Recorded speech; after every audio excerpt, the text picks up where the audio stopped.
नमस्कार दोस्तों।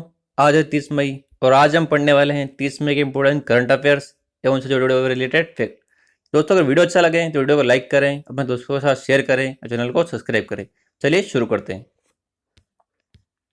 दोस्तों, आज का पहला क्वेश्चन है 29 मई को दुनिया भर में विश्व पाचन स्वास्थ्य दिवस मनाया गया है। बात करें दोस्तों इसके बारे में, तो 29 मई को दुनिया भर में विश्व पाचन दिवस स्वास्थ्य दिवस मनाया जाता है। इस दिवस की शुरुआत WGO और WGOF के सहयोग से की गई थी। इस दिवस का उद्देश्य पाचन संबंधी रोग और विकार के विषय में जन जागरूकता फैलाना है। बात करें दोस्तों स्वास्थ्य मंत्री की, तो वर्तमान स्वास्थ्य मंत्री डॉक्टर हर्षवर्धन सिंह है और स्वास्थ्य मंत्रालय की स्थापना 1974 में की गई थी। अगला है, ब्रिटेन ने हाल ही में जॉनसन एंड जॉनसन कंपनी की कोरोना वैक्सीन की सिंगल डोज को मंजूरी दे दी है। बात करें दोस्तों इसके बारे में, तो ब्रिटेन के medicine and health care product regulatory authority ने हाल ही में जॉनसन एंड जॉनसन की सिंगल डोज वैक्सीन को मंजूरी दी है। इस अप्रूवल के बाद देश की इकोनॉमी को पूरी तरह से खोलने में मदद मिलेगी। साथ ही ब्रिटेन में दोस्तों अब तक 4 वैक्सीन को मंजूरी दी चुकी है। इसमें है फाइजर, एस्ट्राजेनिक और मॉडर्ना को अप्रूवल दिया जा चुका है। बात करें दोस्तों ब्रिटेन की, तो यहाँ के प्रधानमंत्री हैं बोरिस जॉनसन, राजधानी है यहाँ की लंदन, मुद्रा है दोस्तों पाउंड स्टर्लिंग। वहीं यहाँ की प्रमुख नदियाँ हैं टेम्स, टाइन, मर्सी और सेबर्न और नेप्टस यहाँ का प्रमुख पहाड़ है।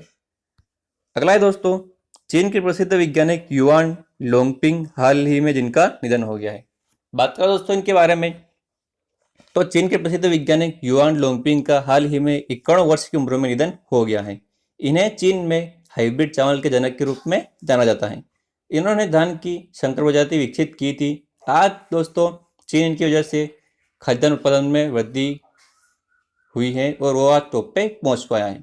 बात करें दोस्तों चीन की, तो यहाँ के प्रधानमंत्री हैं लिक चियोंग, राजधानी दोस्तों यहाँ की बीजिंग है और मुद्रा है रेनबिंबी। वहीं दोस्तों साथ ही चीन में हांगपो नदी को चीन का शोक कहा जाता है और यहाँ का सबसे ऊंचा पहाड़ चाकबाई पर्वत है। अगला है दोस्तों, उत्तर रेलवे ने हाल ही में हत्या का आरोप होने की वजह से भारतीय पहलवान सुशील कुमार को निलंबित करने का आदेश दिया है। बात करें दोस्तों इनके बारे में, तो उत्तर रेलवे ने हाल ही में दिल्ली के छत्रसाल स्टेडियम में 23 वर्षीय पहलवान सागर धनखड़ की मौत के मामले में शामिल होने के आरोप में भारतीय पहलवान सुशील कुमार को निलंबित करने का आदेश दिया है। बात करें दोस्तों इनके बारे में, तो सुशील कुमार को उत्तर रेलवे में वरिष्ठ वाणिज्यिक प्रबंधक के रूप में नियुक्त किया गया था। बात कर ले साथ ही दोस्तों रेलवे की, तो रेलवे मंत्रालय की स्थापना मार्च 1905 में की गई थी। मुख्यालय है यहाँ का दिल्ली में और वर्तमान में रेल मंत्री पीयूष गोयल। अगला है दोस्तों, हाल ही में संजय दत्त को यूएई सरकार की तरफ से गोल्डन वीजा दिया गया है। बात करें दोस्तों इनके बारे में, तो हाल ही में अभिनेता संजय दत्त को यूएई सरकार की तरफ से गोल्डन वीजा दिया गया है। दोस्तों यह visa long term residence event है जो मई 2019 में प्रधानमंत्री और दुबई के शासक के अप्रूवल के बाद लागू हुआ था। दोस्तों 2020 में यूएई सरकार ने इस वीजा की शुरुआत की थी और साथ ही इस वीजा की समयावधि 10 वर्ष तक ये वैलिड रहता है। अगला है दोस्तों, डीजीसीए का बड़ा फैसला 30 जून तक जारी रहेगा अंतर्राष्ट्रीय उड़ानों पर प्रतिबंध। बात करें दोस्तों इसके बारे में, तो नागरिक उड्डयन महानिदेशालय डीजीसीए ने 28 मई 2021 को अंतर्राष्ट्रीय कमर्शियल पैसेंजर उड़ानों पर प्रतिबंध को 1 महीने के लिए बढ़ा दिया है। दोस्तों ये अब 30 जून तक हो गया है। साथ ही बात करें इसके बारे में, तो यह प्रतिबंध अंतर्राष्ट्रीय आल कार्गो संचालन और विशेष रूप से विमान विनायक द्वारा अनुमोदित उड़ानों पर लागू नहीं होता है। यह प्रतिबंध इससे पहले 31 मई तक था जो अब बढ़कर 30 जून तक हो गया है। बात करें दोस्तों इसके बारे में, उड़ानों के साथ ही मई 2020 से विशेष अंतर्राष्ट्रीय उड़ानों वंदे भारत मिशन के तहत उड़ रही हैं। विदेशों में फंसे यात्रियों को वापस लाने के लिए वंदे भारत मिशन चलाया गया है। दोस्तों कई देशों के साथ एयर बबल समझौता भी किया गया है। वर्तमान में भारत ने 27 देशों के साथ एयर बबल द्विपक्षीय समझौता किया हुआ है। वहीं दोस्तों डीजीसीए का फुल फॉर्म अगर अपन देखें तो director general of civil aviation होता है। अगला है, इस साल भी सभी टेनिस कोर्ट में यूएस ओपन लाइव जजों को टेक्नोलॉजी द्वारा किया जाएगा प्रतिस्थापित। बात करें दोस्तों ये क्या है, तो यूनाइटेड स्टेट टेनिस एसोसिएशन ने यह घोषणा की है कि वह वर्ष 2021 के फाइनल ग्रैंड स्लैम में सभी टेनिस कोर्ट्स में इलेक्ट्रॉनिक लाइन कॉलिंग का उपयोग करेगा। दोस्तों साथ ही यूएस ने टेनिस एसोसिएशन और दो प्रमुख पेशेवर टूर्स WTA और ATP ने यह सूचित किया कि इस साल यानी 2021 में यूएस ओपन की सभी प्रतियोगिता कोर्ट्स के लिए Hawk eye live electronic line calling का उपयोग किया जाएगा।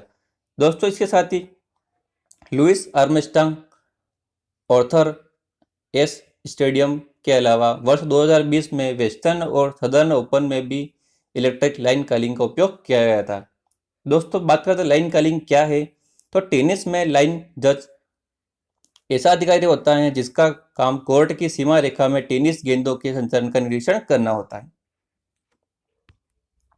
दोस्तों अगला क्वेश्चन है साथ ही सीरिया में अपने चौथे कार्यकाल के लिए राष्ट्रपति बशर अल असद 95% मतों से जीते गए हैं। बात करें दोस्तों इनके बारे में, तो संसदीय अध्यक्ष ने यह घोषणा की है कि 95.1% मतों के साथ सीरिया के राष्ट्रपति बरार अल असद को इस पद के लिए चौथी बार फिर से चुना गया है। दोस्तों सीरिया में हुए इस राष्ट्रपति चुनाव की विपक्ष और पश्चिमी देशों के काफी आलोचना की जा रही है। दोस्तों इस 26 मई 2021 को सीरिया में होने वाले राष्ट्रपति चुनाव एक दशक पहले सीरिया के विद्रोह युद्ध की शुरुआत के बाद यह दूसरा चुनाव था। दोस्तों इसके साथ ही राष्ट्रपति बशर अल असद ने 2014 में लगभग 89% वोट हासिल किए थे। बात करें दोस्तों सीरिया की, तो यहाँ की राजधानी है दमस्कस। अगला क्वेश्चन है दिल्ली में शुरू होगी 31 मई से अनलॉक की प्रक्रिया। बात करें दोस्तों इसके बारे में, तो दिल्ली में अब कोरोना वायरस की दूसरी लहर कमजोर होने लगी है। नए मामलों में लगातार कमी देखी जा रही है। दिल्ली सरकार ने इसे देखते हुए धीरे धीरे लॉकडाउन खत्म करने का ऐलान किया है। वहीं दोस्तों मुख्यमंत्री अरविंद केजरीवाल ने बताया कि दिल्ली में अब तक अनलॉक प्रक्रिया 31 मई से शुरू होने वाली है। अगला है दोस्तों, हाल ही में मोहाली अंतर्राष्ट्रीय हॉकी स्टेडियम का नाम बदलकर बलबीर सिंह सीनियर के नाम पे रखा गया है। बात करें दोस्तों इनके बारे में, तो मोहाली अंतर्राष्ट्रीय हॉकी स्टेडियम का नाम आधिकारिक रूप से महान खिलाड़ी बलबीर सिंह सीनियर के नाम पर रखा गया है, जो उनकी पहली पुण्यतिथि के मौके पर यह नाम इनको रखा गया है। बात करें दोस्तों इनके बारे में, तो 3 बार के ओलंपिक स्वर्ण पदक अधिकारी महान खिलाड़ी का 96 वर्ष की उम्र में पिछले साल 25 मई को निधन हो गया था। दोस्तों उनकी पुण्यतिथि के मौके पर आधिकारिक रूप से स्टेडियम का नाम बदलने की घोषणा की गई थी। दोस्तों साथ ही सरकार ने राज्य के मेधावी हॉकी खिलाड़ियों के लिए लीजेंड नाम से एक छात्रवृत्ति योजना शुरू करी है।